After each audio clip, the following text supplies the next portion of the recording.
గతంలో పర్సంటేజ్ ఉండేది, అందరూ ఆరోగ్యకరంగానే ఉన్నారు. ప్రొడ్యూసర్లు వాళ్ళు ఏమనుకుంటున్నారంటే పర్సంటేజ్ ఇవ్వడం వల్ల మాకేదో అపారమైన నష్టం జరుగుతుంది అనుకుంటున్నారు. కాదు మిత్రులారా, ఒకసారి ఆలోచించండి. చిన్న స్క్రీన్లు, అనేకమైన స్క్రీన్లు బంద్ అయిపోయినాయి. నాకు సి క్లాస్ సెంటర్లు ఉన్నాయి, నాయే కాదు చాలా సెంటర్లు బంద్ అయిపోయినాయి. రెంటార్ పర్సంటేజ్ అనేది మానేసి ఓన్లీ పర్సంటేజ్ అని ఇస్తే పిక్చర్కి రన్ వస్తుంది. పెద్ద డిస్ట్రిబ్యూటర్లు, ప్రొడ్యూసర్లు అవి ఉండి వాళ్ళు పర్సంటేజ్కి ముందుకు వస్తున్నారు. దయచేసి మీరు కూడా ముందుకు రావాలి, చిన్న స్క్రీన్లను కాపాడాలి. అనేకమైన థియేటర్లు మూతపడ్డాయి. ఎందుకు? ఒకటి, సినిమాలు రాక. రెండవది, కరోనా తర్వాత ఈక్వేషన్స్ బాగా మారిపోయినాయి. నెంబర్ ఆఫ్ థియేటర్లు వస్తున్నాయి. డిజిటల్ వచ్చిన తర్వాత అనేకమైన థియేటర్లు రిలీజ్ చేయడానికి ఆస్కారం ఉంది. గతంలో ప్రింట్లు ఉండేది. కాబట్టి ఇవన్నీ చూసుకొని సి క్లాస్ సెంటర్లు కొన్ని ఉన్నాయి, ఆ కొన్ని కూడా బంద్ కాకుండా ఉండాలి అంటే దయచేసి పర్సంటేజ్ అనేది కంపల్సరీ ఉండాలి. అనేక సార్లు అడిగాం దాన్ని. మేము వీఆర్ నాట్ డిమాండింగ్, మీరు మనందరం భాగస్వాములం. దయచేసి పర్సంటేజ్ అనే దాని మీద ప్రతిపాదన చేస్తున్నాము. గతంలో చాలాసార్లు చేశాము. మేము మాత్రం పర్సంటేజ్లోనే సినిమాలు వేద్దాం అనుకుంటున్నాము. పర్సంటేజ్లోనే సినిమాలు వేస్తేనే మనుగడ ఉంటుంది సి క్లాస్ సెంటర్లకు. గమనించగలరని ప్రార్థన.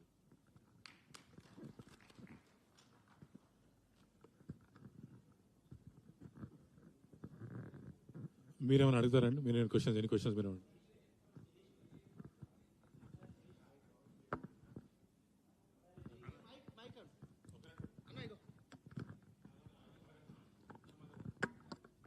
శిరీష్ గారు. సార్, ఇది కౌన్సిల్లో ఒక మీటింగ్ జరిగింది, గిల్డ్లో ఒక మీటింగ్ జరిగింది. ప్రిపరేటరీ మీటింగ్స్ 15కి ప్రిపరేషన్గా మీటింగ్స్ చేస్తున్నారు. యాక్టివ్ ప్రొడ్యూసర్స్ అందరూ, బారింగ్ రాజు గారు మీరు తప్ప, అందరూ కూడా పర్సంటేజ్ సిస్టమ్ అనేది ఇచ్చే ప్రసక్తే లేదు అని చెప్పి క్లియర్గా చెప్తున్నారని అంటున్నారు. అందరు కాదండి, అందరు ప్రొడ్యూసర్లు కాదు. ఆల్రెడీ ఇప్పుడు అభిషేక్ ఎక్కువ సినిమాలు చేసే ప్రొడ్యూసర్స్, శ్రీనివాసరావు గారు, చాలా మంది ప్రొడ్యూసర్లు సపోర్ట్ ఉన్నారు. ఆల్రెడీ ఇప్పుడు మేము వచ్చేటప్పుడు చాలా మంది ప్రొడ్యూసర్స్ గురించి, యాక్టివ్ ప్రొడ్యూసర్స్ కూడా కొందరు ఉన్నారు. అలా పేర్లు చెప్పాల్సి, సినిమాలు తీస్తున్న వాళ్ళే ఇప్పుడు. సార్ అదే సార్, ఇప్పుడు మైత్రి లేకపోతే సితారా 2 సినిమాలు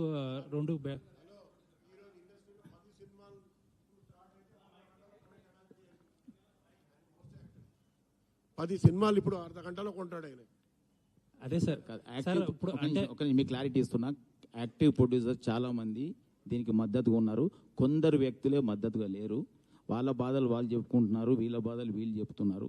బాధలు అందరికీ ఉన్నాయి, వాళ్ళకి బాధలు లేవని అనట్లేదండి. సినిమాలు మేము తీస్తున్నాం, వాళ్ళు తీస్తున్నారు. బాధలు ఉన్నాయి, కానీ ప్రాబ్లం ఏంటంటే బాధలు ఉన్నాయి కదా అని చెప్పేసి వాళ్ళు కనీసం సర్వే అవుతారు.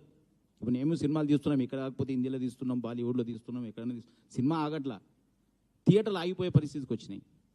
ఇప్పుడు ఇక్కడ ఉన్న స్టేజ్ మీద ఉన్న చాలామంది ఎగ్జిబిటర్లు మేము బంద్ చేస్తాం థియేటర్లు అంటే, లేదు పర్సంటేజ్ విధానానికి ఫైట్ చేసి పర్సంటేజ్ని నిలబెడతాం, మీరు ఓపిక పట్టండి అని ఒక 20 థియేటర్లు హోల్డ్ అయ్యి ఉన్నాయి ఇలా సిటీలో. లేకుంటే 20 థియేటర్లు బంద్ అయిపోతాయి ఇప్పుడు. కాకపోతే వాళ్ళకి హామీ ఇచ్చే మేము తీసుకొచ్చాము ఇక్కడికి. ఎందుకంటే ఇలా స్వార్థం ఏం లేదు, మాకు సెల్ఫిష్నెస్ ఏం లేదు. ఇక్కడ నైజాం ఏరియాలో థియేటర్లు బంద్ అయితే అందరు ప్రొడ్యూసర్లు బాంబేలో పోయి అగ్రిమెంట్ చేయాలి.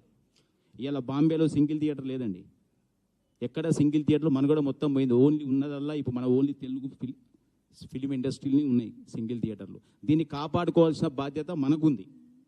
ఇప్పుడు మేము ప్రొడ్యూసర్, డిస్ట్రిబ్యూటర్, ఎగ్జిబిటర్ మూడిట్లో ఉన్నాం మేము. అయినా ఎందుకోసం ఎగ్జిబిషన్ దాని గురించి వచ్చి ఇక్కడ నిలబడ్డాం. థియేటర్లు బతకాలి.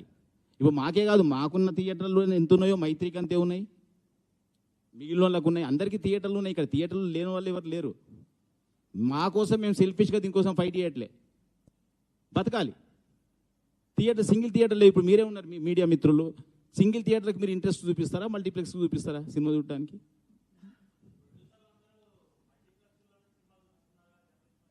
అది మరి మీరు అవాయిడ్ చేయట్లేదు, మీరు కూడా ఇంట్రెస్ట్కి వెళ్తున్నారు. మమ్మల్ని వీళ్ళు అదే ఎగ్జిబిటర్లు అదే అంటున్నారు, మీరు కూడా మమ్మల్ని చిన్న చూస్తున్నారని. మీరు వెళ్ళి సింగిల్ థియేటర్ని సినిమా చూస్తామనండి, మాకు అక్కడే టికెట్లు ఇవ్వండి అనండి. కాదు సార్,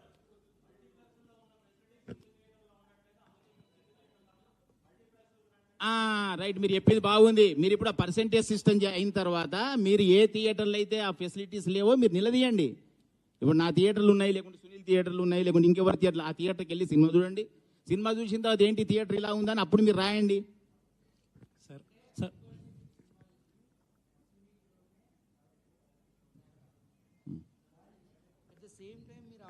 ఫస్ట్ వీక్ లోనే ఆ పర్సంటేజ్ ఎక్కడ అమలు చేస్తే కనుక హై బడ్జెట్ సినిమా అంటే ఇవాళ ఎక్కడ ఉంది? తెలుగు ఉందా, ప్యాన్ ఇండియా ఉందా? మీరు నాకు ఆన్సర్ చెప్పండి. హై బడ్జెట్ మూవీ తెలుగు సినిమానా ప్యాన్ ఇండియా సినిమానా అది చెప్పండి నాకు ఆన్సర్. తెలుగు సినిమానే. Telugu cinema pan India cinema అయింది, అలా తెలుగు సినిమా లేదు. High budget cinema pan India. Pan India అన్నప్పుడు మరి బెంగళూరులో ఎందుకు పర్సెంటేజ్ ఇస్తున్నారు, మహారాష్ట్రలో ఎందుకు పర్సెంటేజ్ ఇస్తున్నారు, తమిళనాడు ఎందుకు పర్సెంట్ ఇస్తున్నారు? తెలుగు స్టేట్ ఏం చేసింది? మన సినిమా, మన హీరోలు, మన డైరెక్టర్లు, మన వ్యవస్థ. మనకేది మన థియేటర్లు ఎక్కడన్నా ఈరోజు? మీరు మాట్లాడండి సార్, మీడియా మీరు మాట్లాడండి, మీరు నిలదీయండి క్వశ్చన్లకు ఆన్సర్లని. మేము కాదు మాట్లాడాల్సింది. మేము మాట్లాడితే శిరీష్ రెడ్డి బ్యాడ్, శిరీష్ రెడ్డి ఇలా మాట్లాడతాడు. ఇది కాదు వ్యవస్థని మొత్తం టోటల్ ఇండియాలో అన్ని స్టేట్లు తిరిగి ఎక్కడ ఏ వ్యవస్థ ఎలా నడుస్తుంది. మనం ఒక్కళ్ళం కాదు కదా. ప్యాన్ ఇండియా సినిమాలు చేసి ఒక పుష్ప లాంటి సినిమా ఇలా ఎంతమంది ఎంజాయ్ చేశారండి వరల్డ్లో, ఇండియాలో. మనం ఎక్కడ ఎంజాయ్ చేశాం? మనకేంటి చెప్పండి? వాళ్ళు ఎంజాయ్ చేస్తున్నారు. ఇప్పుడు అక్కడ పోయి అందరికి పర్సెంటేజ్ ఇచ్చి వస్తున్నాం కదా. మేము గేమ్ చేంజర్ చేసాం, మేము ప్యాన్ ఇండియా సినిమాలు చేస్తున్నాం, మేము ఇప్పుడు హిందీలో సల్మాన్ ఖాన్తో సినిమా చేస్తున్నాం. అంటే ఎంత పాన్ ఇండియా సినిమా అయినా తెలుగు ఏ థియేటర్ కనపడుతుంది? RRR రిలీజ్ చేశాను నైజాంలో. RRR సినిమాకి ఇప్పటికీ సినిమాకి 100 థియేటర్లు పోయినాయి తెలుసా మీకు? ఎన్ని రోజులు అయింది RRR వచ్చి?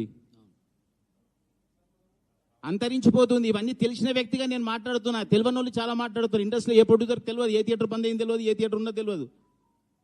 మేము మాట్లాడుతున్నాం, పోతుంది. ఎందుకంటే డిస్ట్రిబ్యూషన్లో ఉన్నాం మేము. గుండాల వ్యవస్థలో ఇక్కడ డిస్ట్రిబ్యూషన్ అయితే మూసుకోలేం కదా. సో అంటే బీయింగ్ ఏ ప్రొడ్యూసర్, మీరు ఇప్పుడు ఒక 100 కోట్ల సినిమా తీసారు అనుకుందాం. ఈ 100 కోట్ల సినిమాని రిలీజ్ చేసినప్పుడు అప్పుడు మీరు కూడా యాజ్ ఏ ప్రొడ్యూసర్గా ఈ పర్సంటేజ్ విధానాన్ని కావాలి అని అంటారా? 100%. ఎందుకంటాను అంటున్నానంటే మీకు ఇది చెప్తా. వ్యవస్థ మారాలంటే ఇక్కడికి వెళ్ళి మారాలి, పైనుంచి మారదండి, ఇక్కడ నుంచే మారాలి.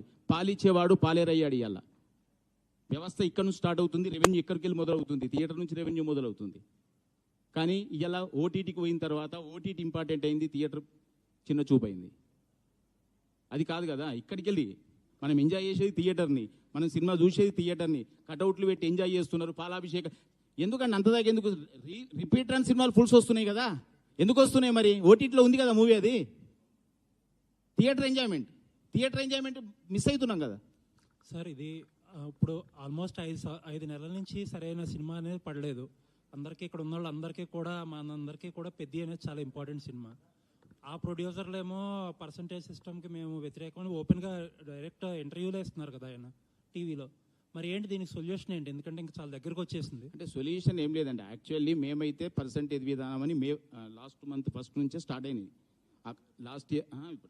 లాస్ట్ మంత్ నుంచి అయితే కంప్లీట్గా పర్సంటేజ్ సిస్టమ్ తప్ప మేము రెంటల్ మీద సినిమా వేయట్లేదు. ఎగ్జిబిటర్స్ అందరు తీర్మానం చేసుకున్నారు. రేపు ప్రొడ్యూసర్లు అదే మంచి మనసుతో అందరు వచ్చేసి పర్సంటేజ్ విధానం మేము ఒప్పుకుంటున్నాం కానివ్వండి అన్నప్పుడు ఇండస్ట్రీ చాలా ముందుకెళ్తుంది. సార్, కౌన్సిల్ మీటింగ్లో ఇద్దరు ప్రొడ్యూసర్లో మీరు ఎవరైతే 22, 23 థియేటర్లు ఎవరైతే ఒక నోటీస్ పంపించారో, మీరు రన్ చేయలేకపోతే మాకు ఇచ్చేయండి థియేటర్స్, మేము రన్ చేసుకుంటామని అన్నట్టు తెలిసింది బయట వార్తలు వచ్చి. ఆ మాట వాళ్ళనంటే వాళ్ళు ఒప్పుకుంటారా? అంటారా అలా? అది అది అది అనే మాట నేను మీరు చెప్పండి. వ్యవస్థను మార్చడానికి ఇదంతా అంటే ఎవరు మాట్లాడితే ఒక ప్రొడ్యూసర్ ఒకప్పుడు అన్నాడు నా ముందటనే, థియేటర్లు వర్కౌట్ అయితే లేవు అంటే మూసుకోండి అన్నాడు ఆయన. ఆ వ్యక్తి ఇప్పుడు లేడు, ఇండస్ట్రీకి వెళ్ళిపోయాడు, సినిమాలు బంద్ చేశాడు, తీయడం మానేశాడు. అది కాదు కదా. ఇప్పుడు ఒక పని చేస్తున్నప్పుడు ఇప్పుడు మీరు వచ్చి నాకు క్వశ్చన్ వేశారు, మీరు అడగకండి అంటే అది కాదు కదా. మీ పని మీరు చేస్తున్నారు, మా పని మేము చేస్తున్నాం, అందరి పని. వ్యవస్థ నడవాలంటే అన్నీ సమవుజ్జిగా నడవాలి. సినిమా అన్నప్పుడు వాళ్ళు ఎందుకోసం తీస్తున్నారు, వీళ్ళు థియేటర్లో ఎందుకు వేస్తున్నారు? అందరూ బిజినెసే. ఇక్కడ మాకు వర్కౌట్ అయితే ఇప్పుడు ఇంకోటి మీరు ఒకటి గుర్తుపెట్టుకోండి. ఒక హీరోకి రెమ్యునరేషన్ అడిగే హక్కు ఉంది, ఒక నిర్మాతకు సినిమా